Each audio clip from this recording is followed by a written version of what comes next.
بسم اللہ الرحمن الرحیم۔ سبق کا عنوان تشکیل پاکستان، مصنف کا نام میاں بشیر احمد، پیدائش 1893، وفات 1971، آکسفورڈ یونیورسٹی سے بیرسٹری یعنی قانون کا امتحان پاس کیا۔ آپ نے ہمایوں رسالے کا اجرا کیا۔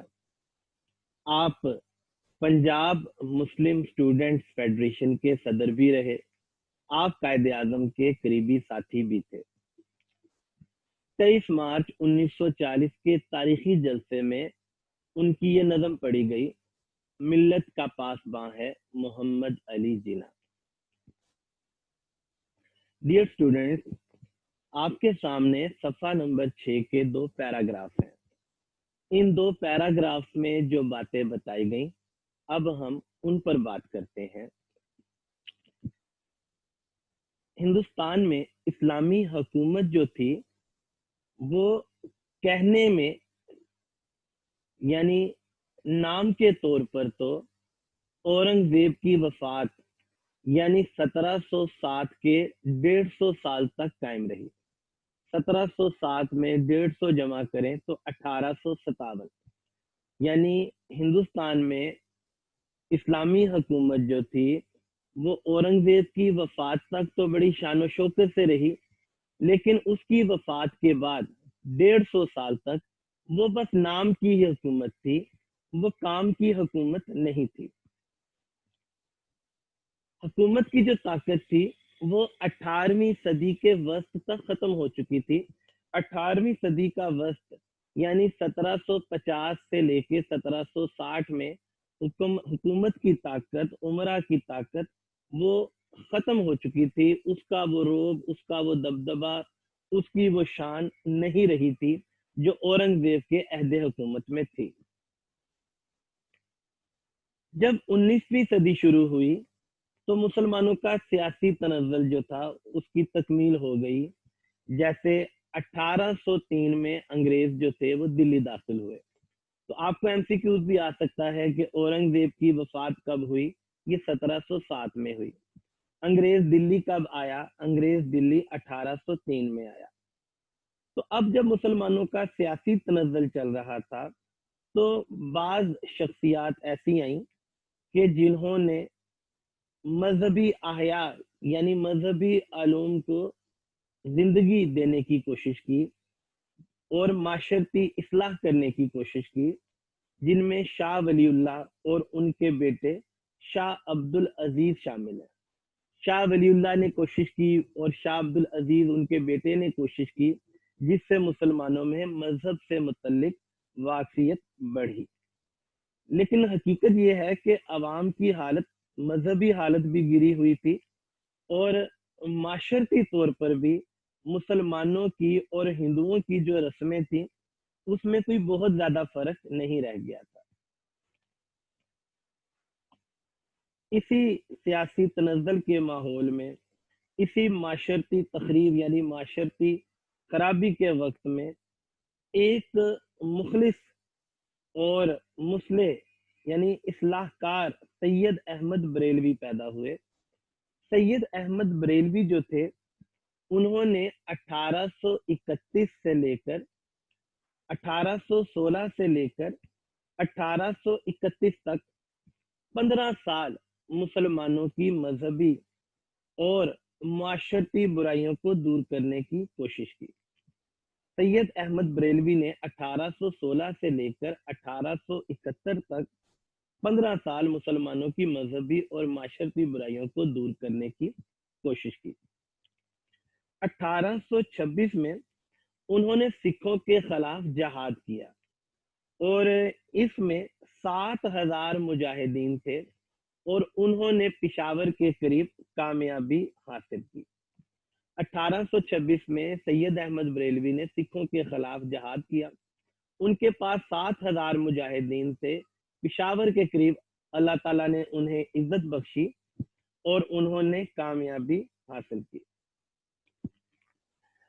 سید احمد بریلوی جو تھے اب وہ یہ چاہتے تھے کہ اپنے قبائل کی معاشرتی اصلاح کریں चुनाचे उन्होंने अपने कबाइल की माशरती इस्लाह के अहकाम जारी किए, लेकिन हुआ ये कि सरदारों ने गद्दारी की, जिसकी वजह से सैयद अहमद शहीद जो हैं वो 6 मई 1831 को बालाकोट के मुकाम पर शहीद हो गए। तो सैयद अहमद बरेलवी जो हैं या सैयद अहमद जो हैं ये 6 मई 1831 को बालाकोट में शहीद हुए। वजह क्या थी? वजह कुछ सरदारों की गद्दारी थी, जिनकी वजह से शिकस्त हुई और ये शहीद हुए।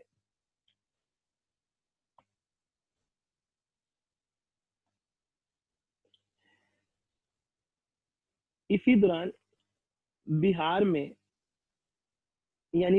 यानी बंगाल में एक फराइजी तहरीक उठी। फराइजी तहरीक के जो बानी थे वो हाजी शरीयतुल्लाह थे। तो फराइजी तहरीक जो थी वो मुसलमानों के फराइज यानी नमाज, रोजा, ज़कात, हज की तहरीक थी। और इसके साथ ही साथ फराइजी तहरीक का मकसद ये था कि वो जो गरीब मुसलमान हैं उनकी इस्लाह भी की जाए और उनकी इमदाद भी की जाए। तो एक बिहार में एक तहरीक उठी, तहरीक का नाम फराइजी तहरीक था और फराइजी तहरीक हाजी शरीयतुल्लाह ने चलाई। इसका मकसद था कि गरीब मुसलमानों की इस्लाह की जाए और उनकी इमदाद की जाए। बच्चों ये सफ़ा नंबर 6 का आखिरी पैराग्राफ है और इम्तिहानी नुक्ता निगाह से तशरीह के हवाले से ये बहुत ज़्यादा इम्पोर्टेंट है। तो आए अब इस पैराग्राफ पर हम बातचीत करते हैं।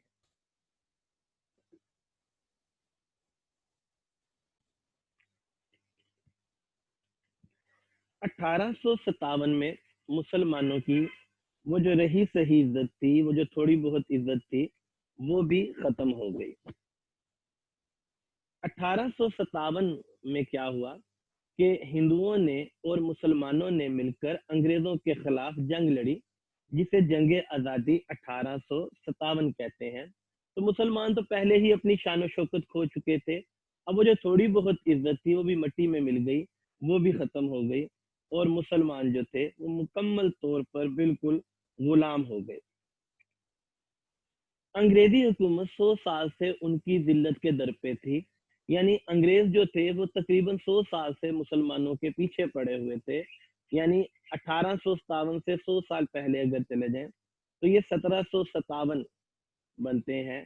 तो चूंकि मुसलमान जो थे वो हिंदुस्तान पर हुकूमत कर रहे थे, लिहाजा अंग्रेजों का पहला निशाना मुसलमान ही थे। वो मुसलमानों की हाकमियत खत्म करना चाहते थे और इसके लिए उनकी कोशिशें जो थी वो बहुत देर से जारी थी। चुनाचे 1857 से 100 साल अगर हम पहले चले जाएं तो 100 साल पहले बंगाल में सराजुद्दौला को शिकस्त हुई। 1799 में मैसूर में टीपू सुल्तान को शिकस्त हुई और 1803 में अंग्रेज दिल्ली आ गया और फिर देखते ही देखते जो अंग्रेज थे वो सारे हिंदुस्तान पर छा गए। अब अंग्रेज जो थे उन्होंने इंतकामी कार्रवाई की और उन्होंने मुसलमानों को अपना निशाना बनाया। चुनाचे मुसलमानों की जमीनें उनके पास नहीं रहने दी गई, उनकी जमीनें उनसे छीनी गई। मुसलमानों के वो जो ओहदे थे वो उनके पास नहीं रहने दिए गए और मुसलमानों से उनके ओहदे भी छीन लिए गए। इस्लामी तालीम के ज़राए यानी उस दौर के वो जो इस्लामी मदारिस थे जहाँ पर इस्लामी तालीम दी जाती थी, मुसलमानों का बर्रे सगीर का इस्लामी तालीम का निज़ाम बहुत ही ज़्यादा मजबूत था, लेकिन अंग्रेज़ों ने उस मजबूत निज़ाम तालीम को, इस्लामी निज़ाम तालीम को एक गहरी चोट पहुंचाई और मुसलमानों के जो तालीमी इदारे थे, मुसलमानों के जो मदारिस थे, उनको ख़त्म कर दिया गया, उनकी तौहीन की गई। 1837 में मुसलमानों को एक और चोट पहुंचाई गई, एक और दुख दिया गया और 1837 में फारसी जुबान को अदालतों से खारिज कर दिया गया। ये भी मुसलमानों के लिए गहरे सदमे वाली बात थी कि उनकी जुबान फारसी को अदालतों से निकाल दिया गया। 1857 के बाद मुसलमानों पर अंग्रेजों का आताब, उनका गुस्सा बढ़ता ही चला गया। तो एक तरफ अंग्रेज थे, उनका गुस्सा बहुत ज्यादा मुसलमानों पर था और बहुत ज्यादा उन्होंने इंतकामी कार्रवाई मुसलमानों के साथ की। लॉर्ड रॉबर्ट कहते हैं कि मेरा गुजर दिल्ली के चांदनी चौक से हुआ تو हर जानिब लाशों के अंबार थे। यानी 1857 के बाद मुसलमानों के का खूब खून बहाया गया, खूब कत्लेआम किया गया, खूब लूट मार मचाई गई अंग्रेजों की तरफ से, और रही सही कसर जो थी वो हिंदुओं की बेरुखी ने पूरी कर दी। उन्होंने मुसलमानों पर नमक छिड़का, उनके दुख में और इजाफा किया। इन हालात में, इस मुश्किल दौर में एक दूर अंदेश और एक हमदर्द उठा, और ये दूर अंदेश और ये हमदर्द ये सर सैयद अहमद खान थे। मुल्क हाथों से गया, मिल्लत की आंखें खुल गईं। ये अल्लामा इकबाल की नज़म खिजर राह के का एक मिसरा है। मुल्क हाथों से गया, मिल्लत की आंखें खुल गई। यानी मुल्क तो हाथों से गया, लेकिन मिल्लत ये सोचने पर मजबूर हो गई कि आखिर हमने इतना नुकसान क्यों उठाया, आखिर हम महकूम क्यों हुए। ये एक सोच जो थी ये मिल्लत में पैदा हुई। सफा नंबर 7 में ये पैराग्राफ है और इसमें जो बातें बताई गई, आए अब हम उन पर बातचीत करते हैं। सर सैयद अहमद खान जो थे वो ये बता रहे थे मुसलमानों को कि उनकी जो कदामत पसंद सोच है, वो जो उनके पुराने ख्यालात हैं, अब उसको खत्म करना होगा। हमें हमें नए अलूम सीखने होंगे, हमें नई राहें तलाश करनी होंगी, और साथ ही साथ वो जो हुकूमत है, जो नई हुकूमत है, हुकूमत बरतानिया की हुकूमत है, हमें अब उससे ताबन करना होगा। सर सैयद ने एक रसाला तहजीबुल अखलाक जारी किया और उन्होंने बताया कि इस्लाम एक ऐसा दीन है जो अकल के मुताबिक है। सर सैयद एक तालीमी इस्लाहकार थे। उनकी तालीमी मसाई, तालीमी कोशिशें तकमील को पहुंची, और क्या हुआ जनाब कि 1877 को अलीगढ़ कॉलेज बन गया। ये जो अलीगढ़ कॉलेज था ये 30 बरस तक मुसलमानों का मरकज बना रहा। यानी 77 में अगर 30 जमा करें 1907, यानी 1906 में फिर मुस्लिम लीग बन गई और उसने फिर तहरीक शुरू की, उसने मैदान संभाल लिया। तहरीक अलीगढ़ में जो कॉलेज बना उसने बहुत ज्यादा जो है वो रहनुमा पैदा किए। तो ये तहरीक अलीगढ़ जो था इसकी खिदमात को फरामोश नहीं किया जा सकता। इससे हमें बहुत से लीडर मिले, इससे हमें बहुत से रहबर मिले। 1884 में सर सैयद पंजाब आए। एमसीक्यूज आ सकता है कि सर सैयद पंजाब कब आए? 1884 में। अलीगढ़ कॉलेज कब बना? 1877 में बना। तो सर सैयद जब पंजाब आए तो जिंदा दिलाने पंजाब सर सैयद की मनादी पर, उनके ऐलान पर दौड़ पड़े। सर सैयद जो थे उनका बड़ा अच्छा इस्तकबाल किया गया, उनकी बातों को माना गया, उनकी बातों को अहमियत दी गई।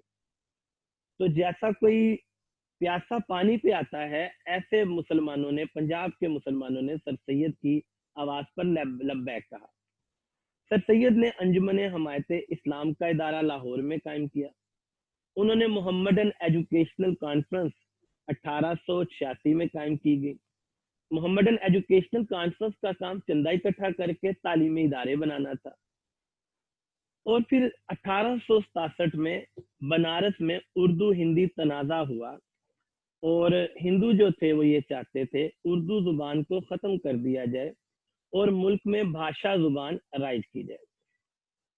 सर सैयद ये कहते हैं कि मुझे यकीन हो गया कि अब ये दोनों कौमें इकट्ठी नहीं चल सकती। 1867 में उर्दू हिंदी तनाज़ा हुआ, ये भी एमसीक्यूज बहुत अहम है। उर्दू हिंदी तनाज़ा कब हुआ? 1867 में। किस शहर में हुआ? बनारस में। और सर सैयद कहते हैं कि इससे मुझे पता लग गया, मैं पहचान गया कि हिंदू और मुसलमान अब ये इकट्ठे नहीं रह सकते, अब ये कभी भी किसी भी काम में दिल से शरीक नहीं हो सकेंगे। तो बच्चों ये एक और इम्पोर्टेंट पैराग्राफ आया है, अब हम इसको डिस्कस करते हैं। 1885 में कांग्रेस की बिना पड़ी, यानी बुनियाद पड़ी। तो कांग्रेस जो थी उसको एक अंग्रेज A.O. ह्यूम ने बनाया, और 1885 में कांग्रेस को बनाया गया, इसको अंग्रेज ने बनाया। और इसका मकसद ये था कि हिंदुस्तानियों के मसाइल उनसे पूछे जाएं और उनका हल निकाला जाए। सर सैयद अहमद खान जो थे उन्होंने मुसलमानों को सियासत में जाने से रोका, उन्होंने मुसलमानों को कांग्रेस में जाने से भी रोका। और उनकी दूरंदेशी ये देख रही थी कि मुसलमान अगर कांग्रेस में गए तो मुसलमान नुकसान उठाएंगे। सर सैयद ने यह बताया कि जो जमहूरी तरीका है یعنی مخلوط انتخابات یہ مسلمانوں کے لیے موضوع نہیں ہے. مسلمانوں کے لیے جداگانہ انتخابات بہتر ہے. مسلمانوں کے لیے جداگانہ انتخابات ہونے چاہیے. یہ جو طریقہ انتخابات ہے، جمہوری طریقہ انتخابات، مخلوط انتخابات، اس سے مسلمان ہمیشہ شکست اٹھائیں گے. مسلمانوں کے لیے ہندوستان میں جداگانہ انتخابات ہونے چاہیے. ان کے لیے علیحدہ نشستوں کا کوٹا مقرر ہونا چاہیے. تو یہ جمہوری طریقہ جو ہے یہ مسلمانوں کے لیے یہ مناسب نہیں. ایک بات ہمیں ذہن میں رکھنی چاہیے کہ سر سید جو تھے وہ انگریزوں کو خوش نہیں کرنا چاہتے تھے، بلکہ سر سید جو تھے وہ مسلمانوں کی بہتری چاہتے تھے. اور سر سید احمد خان نے ایک تصنیف لکھی اور اس تصنیف کا نام تھا اسباب بغاوت ہند. اسباب بغاوت ہند لکھ کر سر سید نے انگریزوں کو یہ احساس دلایا اتنی بڑی بغاوت ہوئی، غدر ہوئی 1857 کی. اس کی وجہ کیا ہے؟ اس کی وجہ یہ ہے کہ ہندوستانیوں کو سیاسی کونسلوں میں شامل نہیں کیا گیا، ہندوستانیوں سے کبھی بھی مشاورت نہیں کی گئی، ہندوستانیوں سے کبھی بھی رائے نہیں لی گئی. چنانچہ 1857 میں ایک بغاوت ہوئی. اگر انگریز یہاں پر حکومت کرنا چاہتا ہے تو اسے سیاسی کونسلیں بنانی چاہیے، اسے ہندوستانیوں سے مشاورت کرنے چاہیے، اسے مسلمانوں کی رائے کو اہمیت دینی چاہیے. چنانچہ 1878 میں سر سید کو ہی اس کونسل کا ممبر بنا دیا گیا. 1898 میں سر سید نے انتقال کیا. سر سید جو تھے وہ تو خود دستے اجل کے اسیر ہو گئے، وہ تو خود موت کی آغوش میں سو گئے. لیکن قوم جو تھی وہ ان کی تعلیمی اصلاحات کی وجہ سے ایک گہری نیند سے بیدار ہو چکی تھی.